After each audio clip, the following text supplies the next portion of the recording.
shocked at how outstanding it was, quite frankly. I was expecting to be I knew they were coming out with something. I was expecting to be a little bit more disappointed with it than I was. I saw it and I thought, wow, from what I've seen so far, I love it. Love it. Sir? So You. Oh, okay. Let's fast forward to a couple of years down the road when Jesse Kelly is in the Beltway. Yes, sir.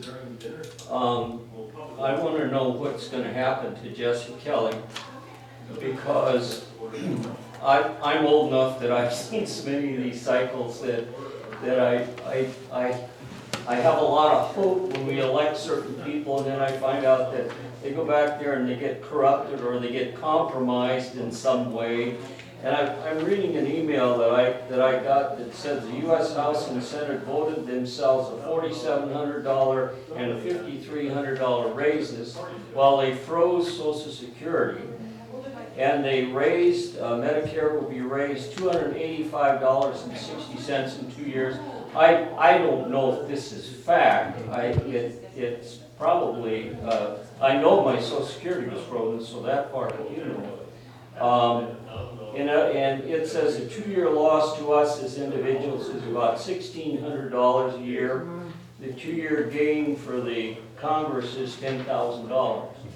And I'm just wondering how you feel about some of these kinds of things in terms of the perks that the congressmen get. I think there are a lot of people, I'll admit I'm part of the Tea Party movement. Excuse me one second. I'm going to tell them to keep it down out there so I can hear you.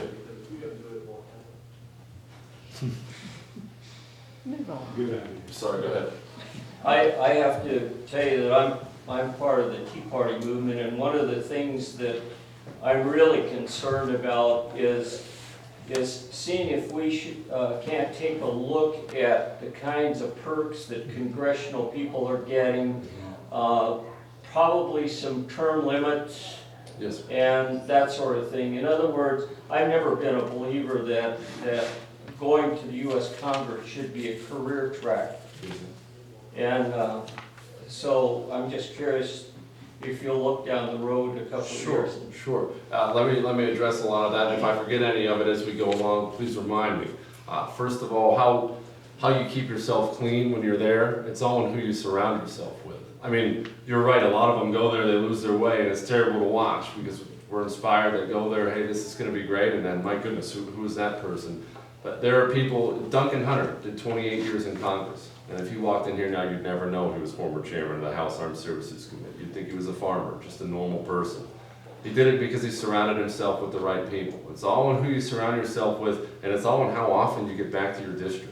Don't stay in Washington all the time. It's not healthy to hear yes, Congressman, yes, Senator all the time. It's not healthy. We see it now. How often do you see your congressional representative? Never. Never. Never. Refused to do a healthcare town hall until I did 3 of them during the healthcare debate. That's the problem. And I'll address a couple other things here. You talked about the benefits they receive and whatnot. For one, beware of the email forward that's out there right now. You know, they serve a day in Congress, they get full pay for life, that kind of stuff. It's not true. A lot of that stuff is not true. They have now their retirement's not bad. I believe it's 80%. After you do 5 years, then once you hit the age of 50, you get 80% of your 3 highest years. I think it's the same for all federal employees. Don't quote me on that. I'm not positive on that. Things of that nature. What gets people upset is when they do things like exempting themselves from the healthcare bill that just passed. Why? Why? If it's so good for us, why is it not good enough for you? Giffords talks a lot about let's bring it back to Social Security now. Doesn't want to gamble Social Security in the stock market. Meaning she doesn't want us to have the option she has. She gets a federal thrift savings plan if she wants to invest portions of it in the stock market or bonds or savings accounts. So it's good enough again for them and not good enough for us. So a lot of the perks there's a lot of misconceptions about them, but people, I just want them to live under the laws that they pass. Do I have a problem with them giving themselves a pay increase and not doing a COLA increase? You bet. That kind of behavior is disgusting. Do I want our congressional representatives to make $30,000 a year? No, because then we'll never get anybody worthwhile in Congress. or we'll only get independently wealthy people in Congress.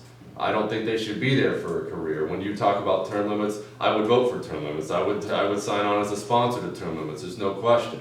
But I also think we need to be careful and realize we have term limits for a president right now. How's that working out? I mean, we are the term limits that really matter. It's not the silver bullet. If we think we're gonna term limit Barney Frank and replace him with Ronald Reagan, think again. You get the next corrupt politician that corruptly worked their way up through the system and comes in with the baggage that he leaves with. So that's the kind of thing we need to, now I think it could help clean out some of the corruption, I do, and you shouldn't be there for life, you're right, but that's really on us. I mean, we have a responsibility to do that. We have 17,000 more Republicans than Democrats in this district alone, yet we have a two-term congresswoman who's a disaster.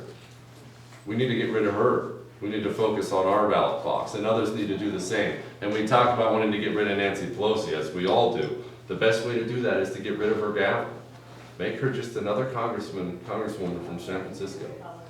Then, you've made a point that I wanted to raise and didn't, and that is that if we have misconceptions about what's going on, Yes, sir. then you have an education to provide us, right? Yes, sir. You have an obligation to educate us and let us know that we are not well informed by emails or Yes, sir. whatever. It's not that you're not well informed by emails, because there's a lot of great ones out there. It's just beware of the email forward. You know, we all get them, the new conspiracy theory on the government takeover of this and whatnot. You know, I'm just saying verify.